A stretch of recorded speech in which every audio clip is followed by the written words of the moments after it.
the Fitzy and Whipper with Kate Ritchie podcast. How good is that? Welcome to the podcast. Hello. Now, you're really angry about today's podcast. Yeah, I am. Oh, you a bit Darren Hinch today, are you? A bit of shame. I'm prepared to bark into the microphone today. This story about people leaving money to their pets. Give it to your next door neighbour if you don't have any kids. Well, maybe you don't like the next door neighbour. Give it to the neighbour next door to that neighbour. Maybe you don't Well, like them. Three doors down. I gave some money to my dog to invest. He's done quite well, actually. Who was He's got that? a few BHP pairs. Oh, really? Yeah, Beastie. He knows the market quite well, It's Kate. impressive. Very impressive. And there's some other stories too of people going, you know what, I want to divide my life's savings, right? Everything I've worked towards, I want you to divide it between my cat and my dog. Yeah, but this story's ridiculous. This is a hell of a lot of money. It's next level. We'll tell you more in the podcast. This is the Fitzy and Whipper with Kate Ritchie podcast. Want to talk about your first kiss, guys? Oh, wow. Cast your minds back. Sally. What? Sally Oh, was her God, I name. thought that was a Home and Away reference. I thought, were you one of those people up close to the TV? Yeah, I was. Mum and Dad got sick of Pausing cleaning it. it in a school Oh, uniform. hang on. Were you there? No, it was. We were sitting on a couch and we started with just a thumb war. I didn't really know it's how to touching. connect. So It's touching. We were having a thumb war, and then we stopped. That's and not she a would- kiss. She That's would not just a kiss. stare into my eyes. And then I You did probably not- had conjunctivitis. I did, yeah. She said, "What is that running out of your eyes? Are you crying?" And I said, "No, it's just weeping. It's got a bit of stink eye." How good's conjunctivitis, by the way? If you've got it in your Discuss. house, get ready for everyone to have it. And then the thumb war turned into a bit of a tongue war, you Well, might say. That's lovely. Yeah. I was shaking with nerves. Like, I remember my leg shaking like a dog getting its tummy scratched. Oh, how gross. How hot. Do you want to tell us about your kiss fits and the crumb sausage? No.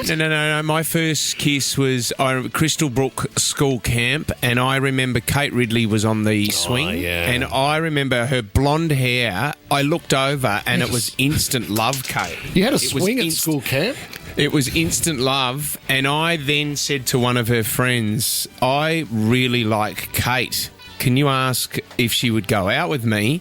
And then we had Year 7 graduation coming up. So at Year 7 graduation, everyone sort of set up this, there was an area around the back of where the school was, and everyone who had partners had to go in there and you had to Kiss. pash for the first time. And it was, Have a I little was so kiss. nervous. And then everyone counted how long you would pash for. I think we it's got to like just- 18 seconds. That's awesome. It's just so awkward. Give us a call, 13 24 10, if you've got like a memorable first kiss, or maybe you're an older person and you're still waiting for that first kiss. 13 24 10. That's I mean, 2 out of 3 have shared. what? Oh, my first kiss. Yeah. I think it was somebody called David, and it was at a Year 6 party. Wow. And I think we were playing Spin the Bottle. But I don't know if that's my real recollection or my real first kiss was on set, and it was Sally's party. Because I know it sounds sad, but sometimes I get the two mixed up. What were my own memories, and what were my Campbelltown memories, and parent. what was you would- Pippa there or was Heather there? Kate, you would have to remember your first kiss. I think it was Tamara Walzak's party in Right, Bradbury okay. or and East, it was Campbelltown Spin the East or Bottle. somewhere. Spin I think the Bottle was brutal. Oh It's my brutal. goodness! And I got it. It was some boy who was 1 year older than me, and he didn't go to my school, which I guess was kind of cool then. But the stats are this study has come out of Japan, and what they're saying is that just 1 in 5 boys of high school age in Japan have even had a first kiss these days, and that has just dropped dramatically. What do you mean? The number or the age? No, the number, only 1 in 5 boys Right. have had a kiss So now it's 1 in 10. by the time they've left high school. And they're saying What that are a they lot doing? well, I won't go into the solitary stats because they're up. Right. But what they are saying is that people aren't used to one-on-one contact anymore. So young people aren't communicating the way they used to by having thumb fights on the couch. they're on their phones and they're Of on their devices. course. So there's a lot of Virtual imagery kissing. and a lot of virtual things kind of going on. But Yeah, okay. but real human connection is down. And Yes. I mean, imagine how nerve wracking it is. In the old days, Fitz, you're saying you were nervous, but at least it was encouraged to have Yep. like human connection. interaction. Whereas Well, it's- imagine how nerve-wracking it must be now, where it's like you've played things out in your head, you've got all these questions, but you don't even have the opportunity to be in the same room as somebody. No. And it's like, well, ours was our graduation, was leaving primary school. That was, so you don't really have too many of those events anymore. This is the thing. Where do boys and girls sort of meet up? I suppose you got your formals. Yeah, but I think even And now, your Debs? what were the rules implemented? I don't know if it was this year or last, where some schools you can't take a date anymore, or like some of the boys' Give me a schools, break. you can't take a date from outside of the school. So the formals will purely be same sex. Can I give you the other best one was summer holidays with the family. And remember, you used to duck off and go and play with the kids in the local In the area pool sometimes. or something. Yeah. That was Port Macquarie for us at Vacation Village. There was always, like who's the cute boy by the pool. See, summer holidays were always great. Yeah. I even kissed Terry Lee was her name, and she was on it. Terry, it sounded like he ran the surf club. Yeah, Thought it was she a was bloke. she was a very fast runner, Kate. But I you remember caught her, when did you? And I just went, oh my God, she is so fast. I'd love to kiss her. She's so fun. Do you know why she was running though? You do, don't you? Yeah, You had a cold I mean- sore again. This is the Fitzy and Whipper with Kate Ritchie podcast. Let's talk about this because these stories make me so angry. A woman has decided to leave her $2.8 million fortune to her pets as she passes away. Not just the cats, but also the dogs. You're an idiot. She's got kids. Don't call her an idiot. I'm She's happy not to call here her an to idiot. defend herself. So is someone in charge of that money and they just go, all right, we need 4 more My Dogs this week. You know what? Throw a ball in there. They've got 2.4 million. Yeah, Chuck a- it must chuck be a like smacko it in. must be like a trust. And then often don't they, even once they've looked after the animals they leave it to, that they are allocated cash, but then it also goes to, a vet hospital or something I'd like be that. happy to rip off a dog. Like if I was the handler, I'd be happy to steal the money because it's just stupid. Well, Do if you're a family member and you take, if you take it to court, do you have to be in the same? Are you in the courtroom with the with dogs the dog, and the the dog. cats? It's really awkward when it's called to the witness stand.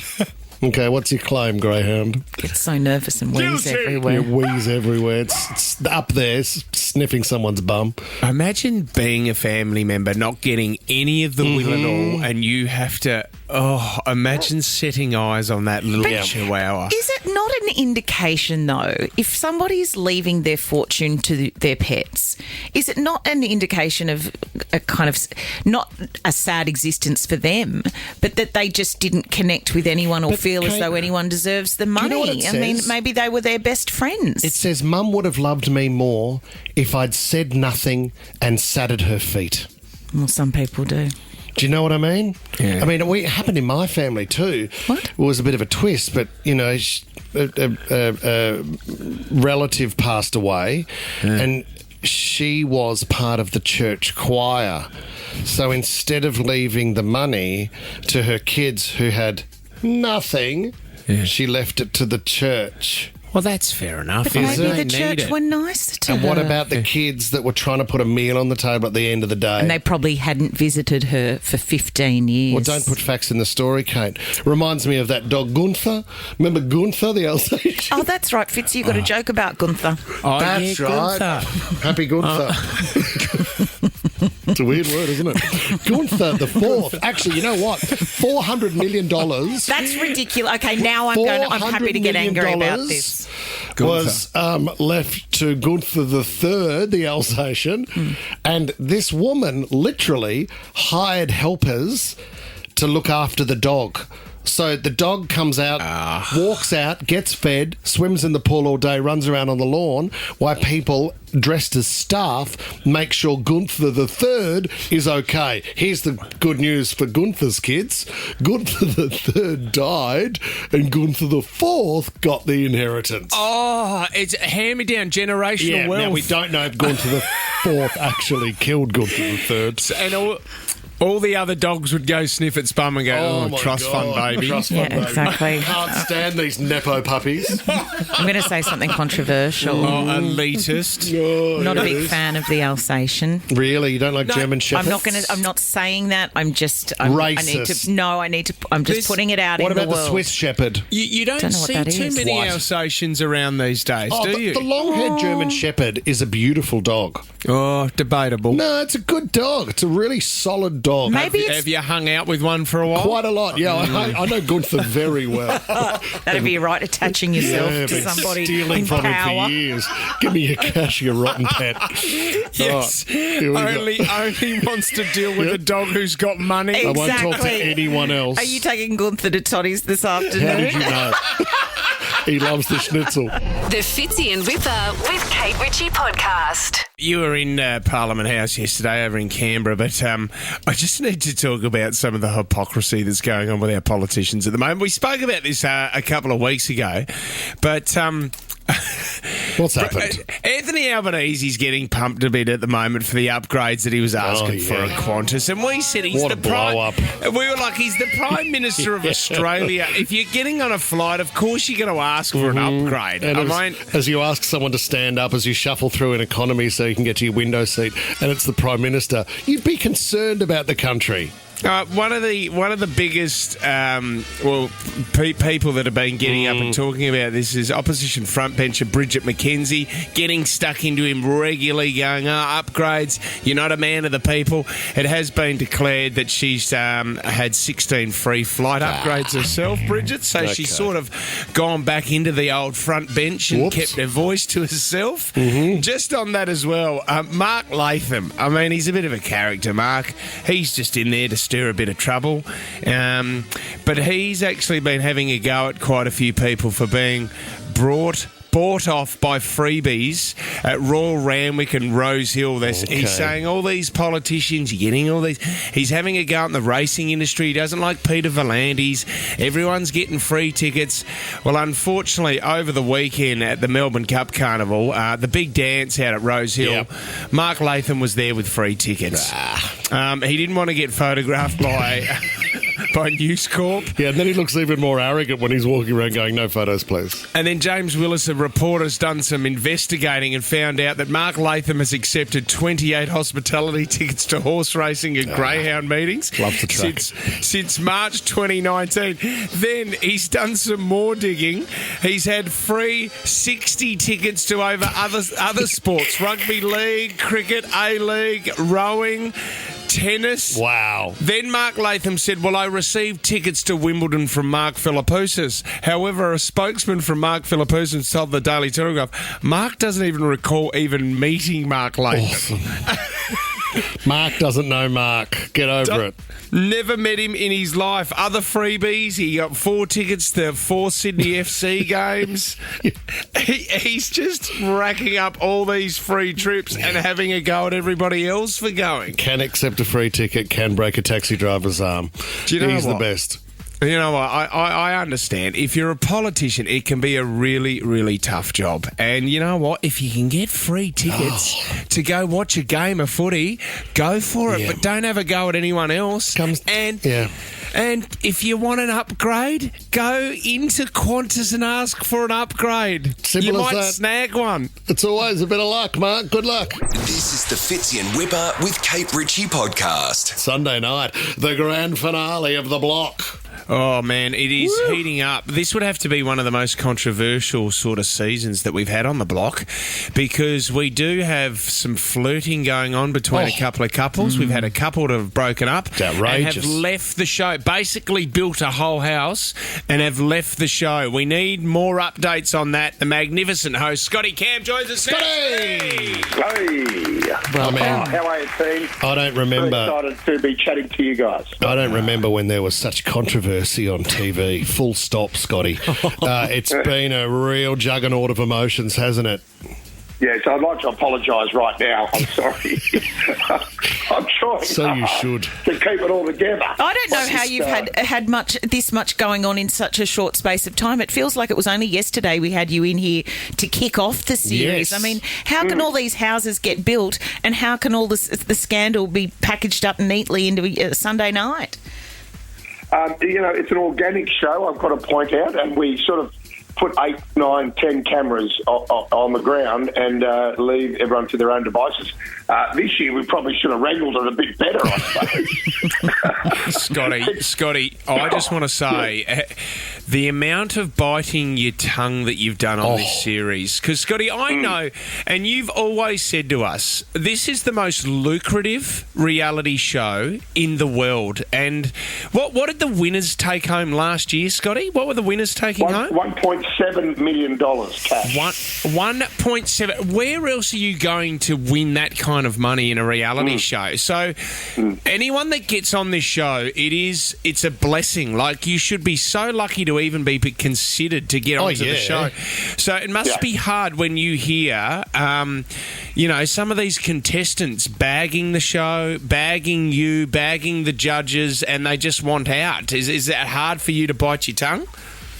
Well, firstly, Fitzy, I never read any of those comments. I've never read them in my life. And so according to my calculations, everybody loves me. Sorry to break it to you. I know. My wife tells me every now and then, she goes, it's not all good, let me tell you. But the thing is that you're right. It's a very lucrative show, and people are there. I think that contestants are changing these days. It's a really hard job to do, and so you've got to be very resilient to get through the block. And maybe times are changing, and and people can't cope with it as well as they did in the past. Yeah. But and I take myself. I'm 62, right? I take myself back to when I was 25 or 26. I could run through a wall. Don't worry about that. Yes. And, so times were different. But having said that, the block's getting harder each time. It's bigger. There's a lot of work to be done, and look, it is at times biting my tongue. I try and keep everybody happy throughout the series. I'd like to keep everybody there to the end. Unfortunately, that didn't happen this year, especially with Jesse and Paige. That was different circumstances. We're always making sure that we look after people, of course, physically and mentally, and making sure everyone's safe. So that was a different story, and they made that decision to leave, not us.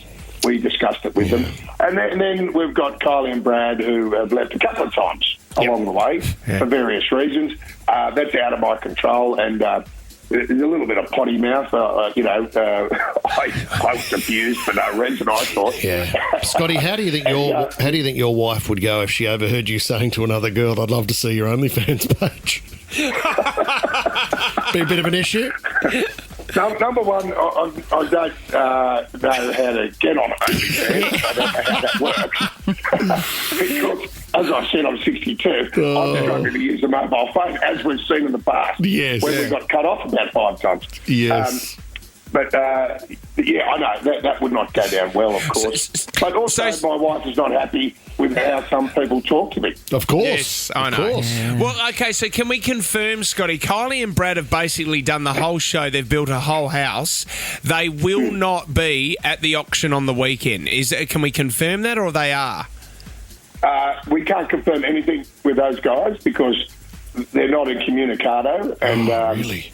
And so we're not sure, to be honest. We're not sure how it's going to play out on the day. How heartbreaking for them, Scotty, to go through that whole process, get all the way to the end, and this is an opportunity for them to make money, and they just could not stay together and be on the show.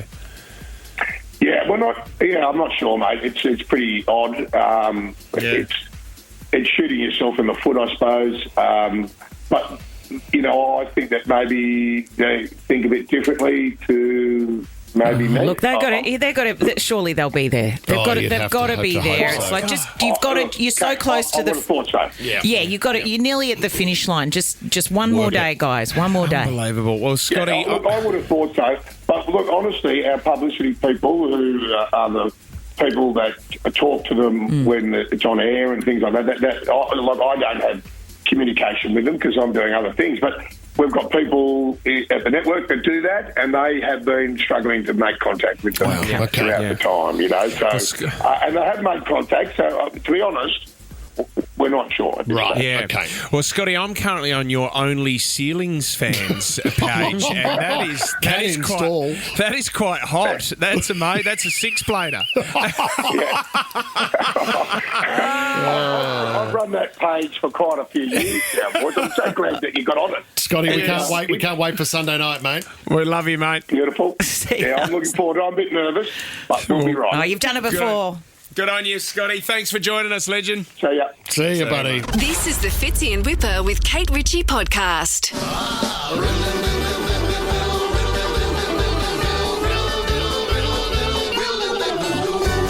What about this one? I have 3 pieces that I've mostly hung. You'll need me when true love has begun. What am I? A dress? Oh, Close? right. A dress or a suit? Yes, the 3-piece suit. Congratulations.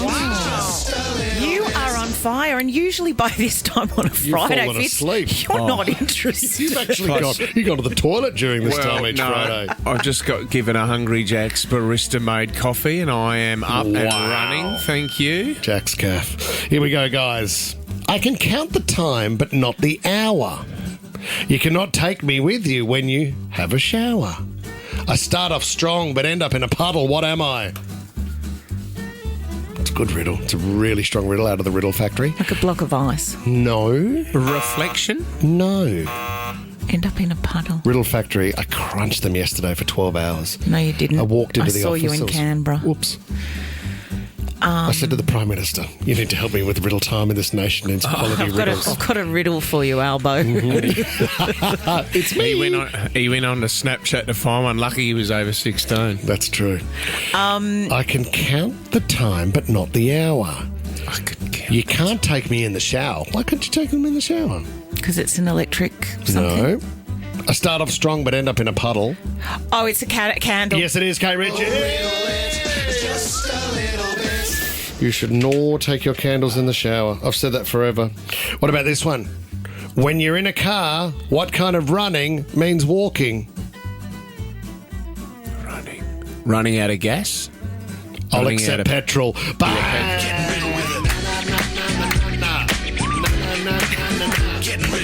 But where's Mandy? Gone to Vegas again? She's busy. She's not probably busy. doing 12 hours of prepping riddles for next Well, week. she needs No, to get back in she's- the factory. She's competing in the Red Bull diving Oh, over is the she? weekend. She's Wow. preparing for that. What else do you want to mention? Oh my God, what if it's Aussie for travel? Great work. That's riddle time. This is the Fitzy and Whipper with Kate Ritchie podcast. There's a new series on Netflix at the moment. It's called Starting Five, and it's got some of the biggest NBA players of all time, and it focuses on LeBron James. LeBron turns 40 years of age in December, and he spends $1.5 million a year on his body to stay fit. Wow. See, if I had that money, You'd be fit. I'd be LeBron James. I'd be the LeBron James of the radio industry. He's got a different skill set to No, all of us we're in both this very room. talented. Just All one's, right, one's a bit chunky. He definitely knows how to take care of both his body and mind, so let's have a look at what makes him elite. Number one, nutrition. Now, it's pretty simple. He avoids artificial drinks, sugars, fried foods. He prefers natural sugars and foods as much as possible. But you know what? He's pretty simple. Like for breakfast, he'll have egg white omelette, smoked salmon, gluten-free pancakes with berries. Lunch, he'll have whole wheat pasta, salmon and veggies. And for dinner, chicken parm with a rocket salad, and he'll have a glass of Cabernet at the end of it. Does he? Okay, let's Yes. just add he's not cooking any of this himself, is Really he? good point. Yeah, like he's walking into the kitchen and there it is. LeBron Cabernet. This is where the $1.5 million goes. That's where it goes into, Kate. Yeah. Okay, number 2, his exercise routine is unbelievable. So he just builds a lot of muscular stamina, optimises his gym sessions. So he's doing a lot of deadlifts, squats for his legs and all that kind of stuff. We know that. All right, number 3 is the biggest thing for LeBron is recovery. Recovery never stops. Okay. So he uses the best biohacking tools, ice baths. Here's LeBron talking about some of the things he does to recover because, I mean, they have to play every second or third day. Here's some of the things that he does. Do crowd therapy, cold tub, hot tub, red light. Hyperbaric chambers. So this is every day. He has a hyperbaric chamber at home. They interview his wife, and she's like, it is so loud. Michael Jackson was laughed at for years for having a hyperbaric chamber. And what does it do? Well, Justin Bieber's got one too. does he? Yeah, you he really? does. My understand. Look, I don't know. I don't know a lot about it, but I understand that you are in an area that has clean oxygen. Yep. And No. Is that right? So it delivers pure oxygen Yeah. at a high pressure. So it forces more oxygen to dissolve into blood plasma. Yeah. Okay, So if and you're saying it's loud, so it's even louder than your sleep apnea machine. Oh, I would like to Yes. think so, yeah. Mine's sort of a FA-18 jet.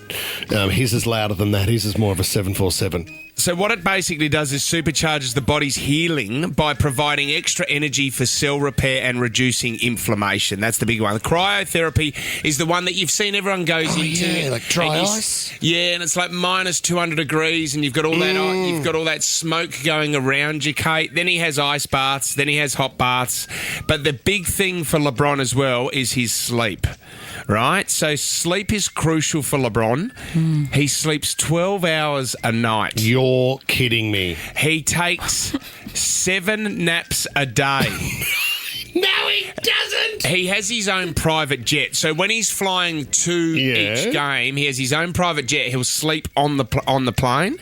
And the most important thing for him is the room has to be, what is 68 to 70 degrees room temperature? You're probably looking at around about 22 degrees. Okay. It has to be complete darkness, no TV or phone. He turns everything off 30 to 45 minutes before going to sleep. This is extraordinary. Sounds very self-indulgent. You know, he gets the result. How can we argue that? I know he's amazing, and I'm going to upset a few people here. When you play, Fitzy, you're saying that you have to play every kind of second or third day when you play basketball. How does playing a game of basketball compare with playing 80 minutes of NRL as far as wear and tear to the body? Well, no, you are pushing your body to the limit, Kate. Now, I'm talking about you walk off that ground and you are That's me. like physically. But you've been absolutely bouncing gone. a ball for a while and then Wow. tagging in and off. A lot the of other people are bouncing the ball too. They're sharing a ball. The amount of pressure it puts on your body by the end of it, that's why recovery and sleep. But he reckons the number one thing for everyone is sleep. But they say that. But I mean, the average person, 12 hours of sleep. Yeah.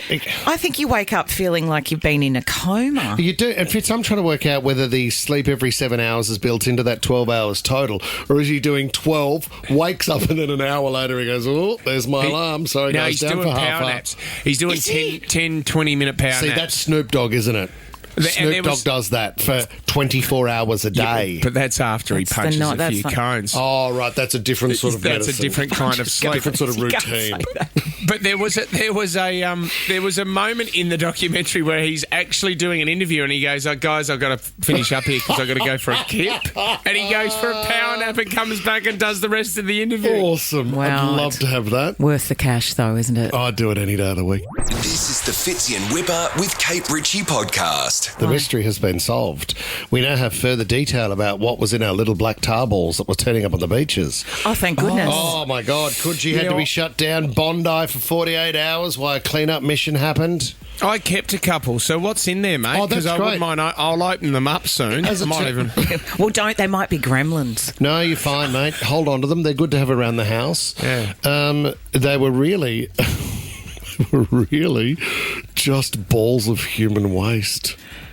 There was cooking oil, feces, soap scum, and vet drugs. Well, only in the Dr. Chris Bondi ones. Yeah. And what they'd been kind of rolled around into perfect little balls. Yes, and they were just made up of waste.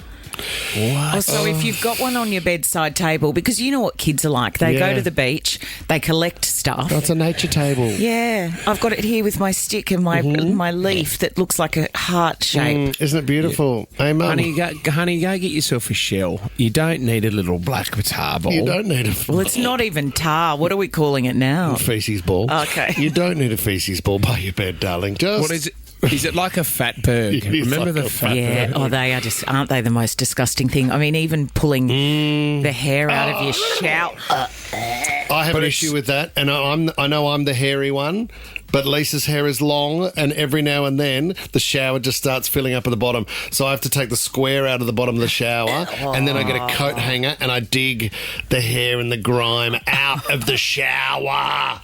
Well, there is a gold. There's a little golden ball that I think Woolworths have got. I think you can buy that for $10,000 next to a gold horseshoe or something like that.